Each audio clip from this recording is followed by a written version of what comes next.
Lena Ash had one rule for herself: never be noticed. She had followed that rule for 10 years. She had walked through the corridors of Ashenvale Palace with her head low and her footsteps light. She had learned which floors creaked and avoided them. She had learned which lords preferred to pretend the maids did not exist, and she had made that easy for them. She had been invisible for so long that she had almost forgotten what it felt like to be seen. She did not expect tonight to change that. It was the night of the Blood Moon Gala, and the entire palace had gone mad. Every corridor was full of rushing staff. Extra maids had been brought in from the outer villages, and none of them knew where anything was. The head of the serving staff, a sharp woman named Doris, had handed Lena a key pouch in a hurry and said, "East Wing, suites 12 through 16, fresh linens and candles, go now." Lena had gone. She had counted the corridor numbers carefully. She had followed the directions exactly. She had done everything right. The key fit the lock perfectly. That should have been her first sign that something was wrong. The guest suite keys were small and brass. This key was heavy and silver, and it turned with a sound like a whispered secret. Lena pushed open the door and stepped inside. The room was not a guest suite. She understood that immediately, the way the body understands danger before the mind catches up. The ceiling was higher here. The fireplace was twice the size of any she had seen in the East Wing. The furniture was dark wood and ancient, and the shelves along one wall held not decorations but maps, dozens of them, rolled and stacked with military precision. A single lamp burned on the desk, casting long golden shadows across the stone floor. And standing at the tall window, with his back to her, was the Alpha King. Lena's body stopped working. She knew it was him before he turned around. She knew it the way you know a storm is coming even before the sky changes color. He was tall, broader than she had imagined from the glimpses she had caught during formal processions, and he wore no jacket. His sleeves were rolled to the elbow. His shoulders were very still in the way that very dangerous things are still. The linen slipped from Lena's arms. They hit the floor in a soft and terrible heap. One candle rolled out from the bundle and traveled across the stone with a sound that seemed, in that silence, to last forever. The king turned around. His eyes were gray, the gray of storm clouds moving fast over open water. They found her instantly, and they stayed. Lena did the only thing her body knew how to do. She dropped into the deepest bow of her life, her face nearly touching the floor, and she said, in a voice she barely recognized as her own, "I am so sorry. I have the wrong room. I am so sorry. Please forgive me. I am leaving right now." The king said nothing. The silence stretched. Lena kept her head down. She could hear her own heartbeat very clearly. Then his voice came, low and even, the kind of voice that had no need to raise itself because every room it entered simply became quiet. He said, "Get up." She got up. She kept her eyes on the floor. "Look at me," he said. She looked at him. She wished immediately that she had not, because looking at him made it worse somehow. He was studying her the way a person studies something they cannot quite explain. His expression did not change.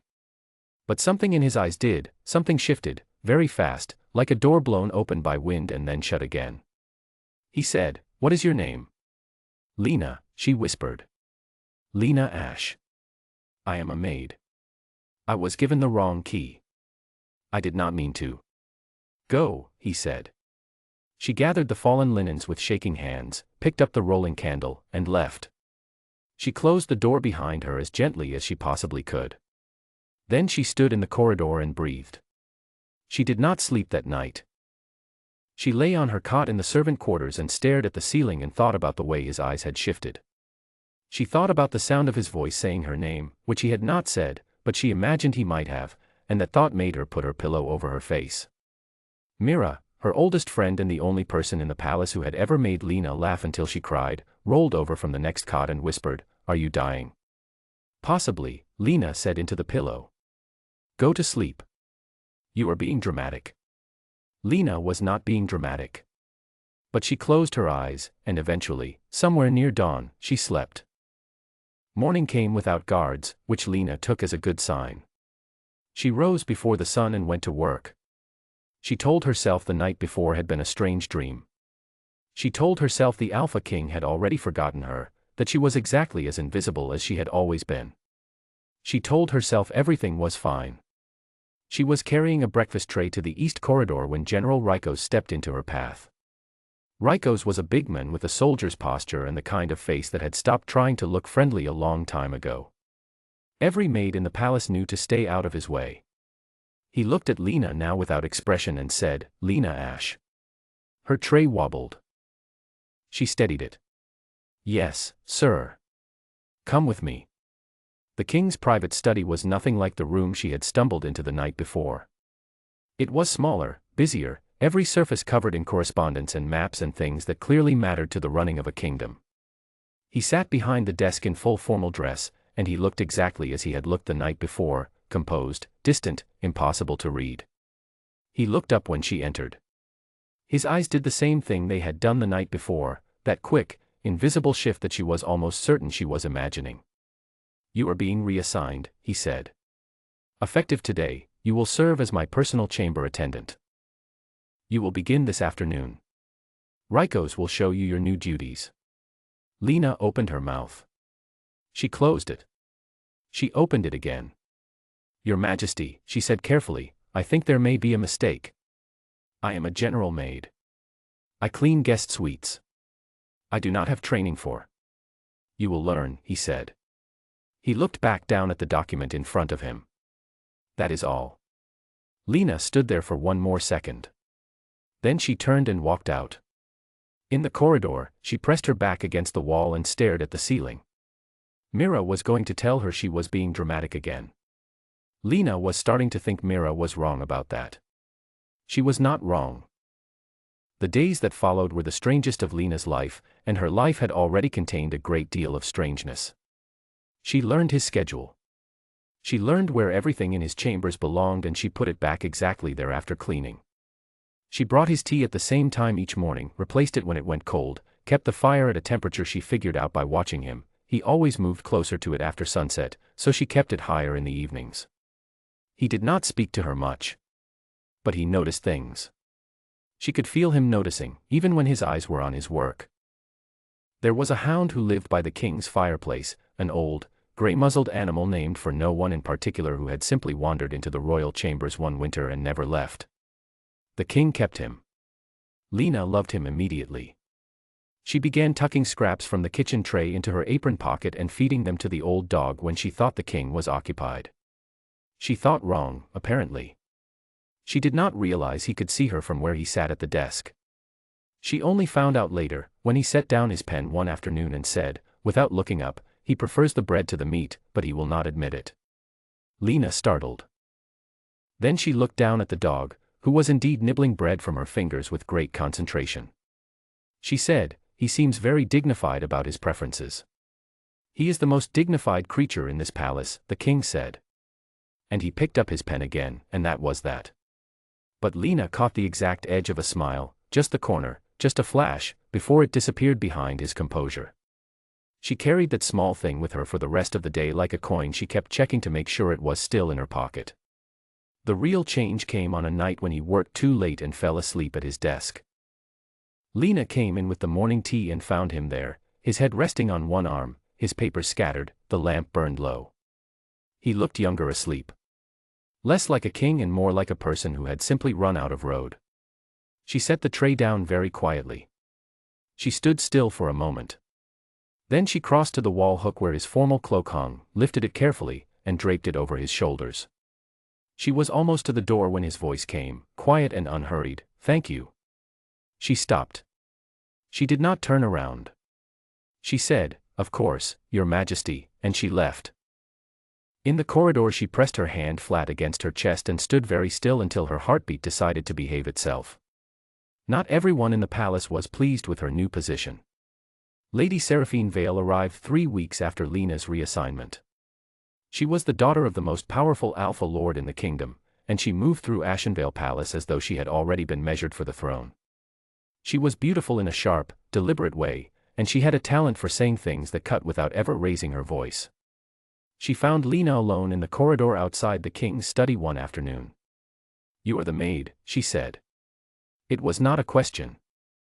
Yes, my lady, Lena said. She kept her eyes down and her voice even. I have heard interesting things, Lady Seraphine said. She studied Lena the way a person studies a puzzle they are not sure is worth solving. I want you to understand something. This palace has a certain order. That order keeps everyone safe, including people like you. When someone steps outside their place in that order, they draw attention to themselves. And attention, she paused, is not always kind. I understand, my lady, Lena said. Good, said Lady Seraphine. She turned and walked away. Lena stood in the corridor for a long moment after she had gone. Then she picked up her cleaning cloth and went back to work. But that night, on her cot, she stared at the ceiling and thought about the word transfer. She thought about how easy it would be to request one. To go back to guest suites and invisible work and safe, quiet mornings. She thought about it for a very long time. In the morning, she took up his tea tray and walked through his door. And he looked up from his desk when she entered, just for a moment, just that quick glance, and she thought, not yet. The day she decided to stay for good happened over broken porcelain. She was carrying the afternoon tea set across the study when her foot caught the edge of the dog's blanket. The tray went sideways. The teapot, 3 cups, the small milk jar, and a saucer all hit the stone floor at once. The sound was enormous. Pieces scattered everywhere. Lena dropped to her knees and began gathering the broken pieces. Her hands were moving fast and she was not paying enough attention, and a sharp edge opened a cut across her palm. She hissed quietly and pressed her hand against her apron. She heard him stand up. Do not, he started. But she was already reaching for another piece. He crossed the room in 4 steps and crouched down beside her. He took her wrist, gently, with both hands, and held it still. He turned her palm up and looked at the cut. He did not speak. He just held her hand with a care that felt very out of place in the body of a man who commanded armies. I'm all right, she said. Her voice was very small. I know, he said. He held her hand for a moment longer. Then he stood and went to the door and called down the corridor for a healer. He came back, looked at the broken pieces on the floor, and said, Leave those. I should clean. Leave them, he said again. Quietly. Please. The word please, in his voice, was something she had never heard before. It landed strangely. She left the pieces and sat in the chair he guided her toward and waited for the healer, and the king returned to his desk and picked up his pen, and neither of them spoke again. But the silence felt different from usual. It felt like something that had been almost said. The truth came out on a Thursday evening, which felt like the wrong day for it. Lena knocked on the study door herself, the first time she had ever come to him rather than been called. He told her to enter. She stepped inside, stood in front of his desk, and said, in the steadiest voice she could manage, that she would like to request a reassignment. He went very still. She told him it was not a complaint. She told him she understood that her presence was causing complications. She had heard things in the palace, talk among the lords, quiet looks in the dining hall, whispered conversations that stopped when she entered a room. She said she thought, for the good of everyone, it would be better if. He stood up. He came around the desk slowly. He stopped 2 feet from her. And then he said her name. Just her name, Lena, in a voice that had nothing formal in it at all, nothing guarded, nothing held back. It was the most undefended she had ever heard him, and it took every single word she had left and scattered them. She looked up at him. He looked down at her. He said, I need to tell you something. He told her about the moon mark. He told her what the palace elder had said, that the mark was ancient, that it only revealed itself in the presence of the person the moon goddess had chosen for its bearer, that it explained the strange pull she had perhaps been feeling and that he had certainly been feeling since the moment she walked through his door on the wrong night with the wrong key. She listened without speaking. She watched his face while he talked. He did not look away from her once. When he finished, she said, That sounds like something from an old story. Yes, he said. And you believe it?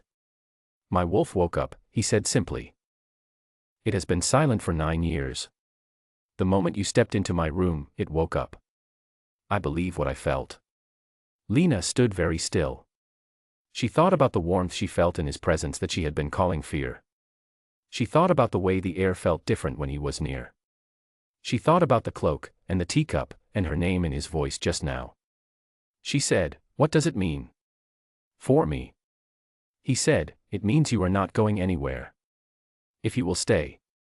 She breathed. That is not exactly a normal way to ask someone something. The corner of his mouth moved. That small, almost smile that she had been collecting like coins. "No," he said. "I suppose it is not." She looked at him for a long moment. Then she said, "I will stay." The Grand Council was called 2 weeks later. Alpha Lord Caius stood before the assembled lords and elders of the kingdom and formally questioned whether the king had shown poor judgment by keeping an Omega maid in his personal service. He used careful words. He was too smart to be openly disrespectful, but the meaning was clear. He thought it suggested weakness. He thought the court deserved an explanation.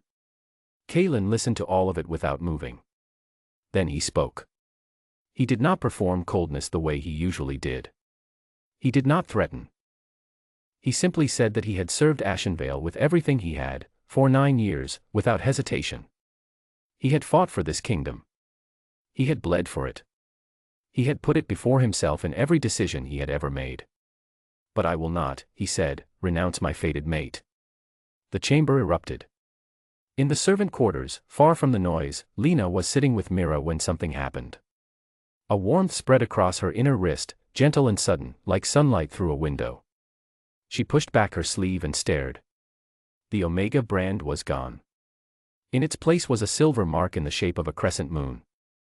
It glowed softly for a moment, then settled into her skin like it had always been there. Mira grabbed her arm and stared. Then she grabbed Lena's face with both hands and said, very loudly, "I knew something was happening. I told you. You said I was imagining things. I was not imagining things." "You thought the king liked my tea," Lena said. "That too," said Mira. General Rykos came for her 20 minutes later. He said nothing on the walk to the council chamber. But when they reached the doors, he put his hand briefly on her shoulder, just for a second, just a light pressure, and she understood it was meant to be reassuring. She pushed open the doors herself. The chamber was vast and full of people, and every single one of them turned to look at her. Lena kept her eyes forward. She found Kaelin's across the length of the room, gray, steady, certain, and she walked toward him. She walked the way she had learned to walk in 10 years of invisibility, quietly, carefully, with her head down. Except that today she lifted her head. And she did not stop walking until she was standing beside him. He took her marked wrist in both hands. He lowered his head and pressed his lips to the silver crescent, acclaiming, formal and ancient, witnessed by every lord and elder in Ashenvale. The chamber was absolutely silent. When he straightened, he looked at her. Only at her. He said, quietly enough that only she could hear, "I told you I was not letting you go." She looked up at him. She said, just as quietly, "You could have mentioned that sooner." His mouth curved. The full smile this time, unhidden, unguarded, real. She had never seen it before, and it was the most extraordinary thing she had ever seen on a human face. Behind them, the council muttered and shifted and eventually, slowly, one by one, went quiet. Because Elder Mira had risen from her seat in the gallery, and when the old moon seer rose, every voice in Ashenvale went silent out of instinct. She looked at the assembled lords with calm, unhurried eyes. She said, "The moon goddess has spoken. I suggest we do not argue with her." No one did. Weeks passed. The court adjusted. Lena was given a new title, new rooms, new responsibilities that she learned one careful day at a time. Mira was made head of the household staff, a position she accepted with enormous pleasure and immediately used to reassign everyone she disliked to the laundry. Lady Seraphine left Ashenvale on a bright morning without ceremony. On her way out, she passed Lena in the corridor. She stopped. She looked at her for a moment and said, "You are going to have a harder life than you think." Lena said, "I have already had a hard life." Seraphine looked at her for one more beat. Then she tilted her head, not a bow, but something just beside one, and walked out through the palace doors without looking back. Lena watched her go and felt, unexpectedly, something close to understanding. On the evening that settled everything into place, Lena brought Kaylin tea that she had made herself, in the kitchen, with Myra's instruction. It was slightly too strong and not quite warm enough.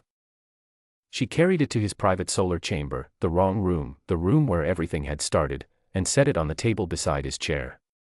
He picked it up. He drank it. He said nothing about the temperature. They stood at the window together and watched the mountains go dark in the evening light. The old hound slept by the fire behind them. The room was warm and quiet in a way that felt like a held breath slowly let go. He said, after a while, "You knocked that first night." "I was terrified," she said. "You apologized for 4 sentences before I could speak. I thought you were going to have me thrown out of the kingdom." "I thought about it," he said. And then, before she could react, for approximately 3 seconds. Before my wolf made its feelings clear. She laughed. It surprised her, a real, unguarded laugh that she had not heard from herself in years.